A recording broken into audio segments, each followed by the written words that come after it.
محمد علی صاحب، آپ سے ہم شروع کرنا چاہتے ہیں اور ذرا ہمیں پہلے اس کو اسٹریٹجک پوائنٹ آف ویو سے بتائیے گا۔ مختلف ممالک وی انڈرسٹینڈ کہ اس کے اوپر اس وقت غور کر رہے ہیں، کچھ نے والنٹیئر بھی کیا ہے، لیکن اگر ہم خالصتاً پاکستان کے تناظر میں دیکھیں تو پاکستان کے لیے آپ کیا سمجھتے ہیں زیادہ فائدہ مند ہے اپنی فورسز وہاں بھیجنا، یا پھر کچھ امپلیکیشنز بھی ہو سکتی ہیں جن کو ہمیں خاطر میں رکھنا چاہیے، اور وہ کیا ہیں؟ بہت شکریہ علینا، آپ نے اہم موضوع پہ مجھے مدعو کیا۔ میں سمجھتا ہوں کہ پاکستان کے لیے یہ جو اسٹیبلائزیشن فورس میں شمولیت کا جو موقع ہے، یہ ایک اہم موقع ہے کئی اعتبار سے۔ آپ نے دو پہلوؤں کی طرف نشاندہی کی، ایک اخلاقی اور ایک سفارتی۔ اس کے اور بھی کئی پہلو ہیں۔ سب سے امپورٹنٹ پہلو میں سمجھتا ہوں کہ نظریاتی ہے، کیونکہ پاکستان کے جو بانی ہیں قائد اعظم محمد علی جناح، جس طرح انہوں نے کہا تھا کہ یہ جو ریاست ہے پاکستان کی، یہ ہمیشہ انسانی حقوق، عدل اور انصاف کے لیے ایک لیڈنگ رول پلے کرے گی، امن کو اور انسانی حقوق کو پروموٹ کرنے کے لیے، اور ہم نے ہمیشہ یہ کام کیا بھی ہے۔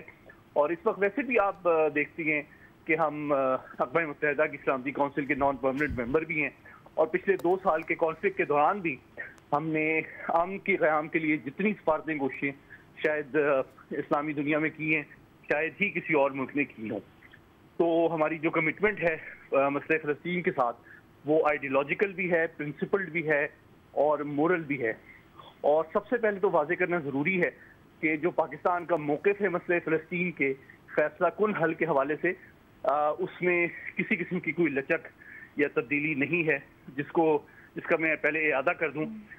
کہ پری 1967 کے بارڈرز پر مشتمل ایک غیر منقسم آزاد خود مختار فلسطین کی ریاست، جس کا پرماننٹ دارالخلافہ جو ہے وہ بیت المقدس ہو۔ پاکستان کا موقف آج بھی یہی ہے۔ اچھا، دوسری بات یہ کہ اس وقت وہاں تقریباً 70,000 کے قریب جو شہادتیں ہوئی ہیں، اور اس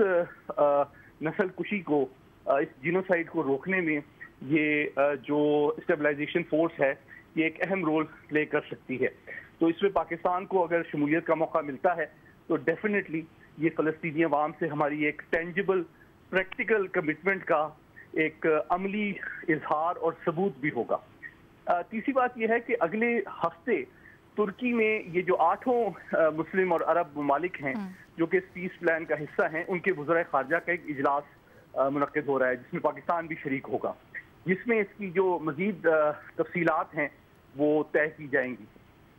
تو میں یہ سمجھتا ہوں کہ یہ پاکستان کے لیے بڑا اہم موقع ہے کہ ہم جو اپنی کمٹمنٹ ہے فلسطینی بہن بھائیوں کے ساتھ، اس کا ایک عملی مظاہرہ اور ثبوت بھی دیں،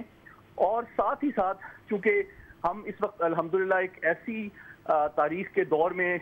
سے گزر رہے ہیں جس میں عالمی طاقتیں ہوں، مسلم دنیا ہو، اس کا ہم احترام اور اعتماد انجوائے کرتے ہیں۔ تو اسی کے تحت چاہے وہ امریکہ ہو، چاہے مسلم دنیا ہو، عرب دنیا ہو، ہم ان سب کا ایک طرح سے اعتماد اس وقت انجوائے کر رہے ہیں۔ پھر ایک اور فیکٹر پاکستان کے لیے یونیک ہے جو میں آپ کے سامنے رکھنا چاہوں گا۔ جو مڈل ایسٹ کی تاریخ ہے وہ بدقسمتی سے کافی تلاطم خیز رہی ہے، اور آپ جانتی ہیں کہ ترک، عرب اور ایران کے درمیان کافی جو ہے وہ geopolitical competition Middle East میں جاری رہا ہے اور جاری رہتا ہے۔ اس لیے پاکستان ایک نیوٹرل اور ایک ایسے مسلم پاور کے طور پہ سامنے آیا ہے جس کا اعتماد اور احترام تمام مسلم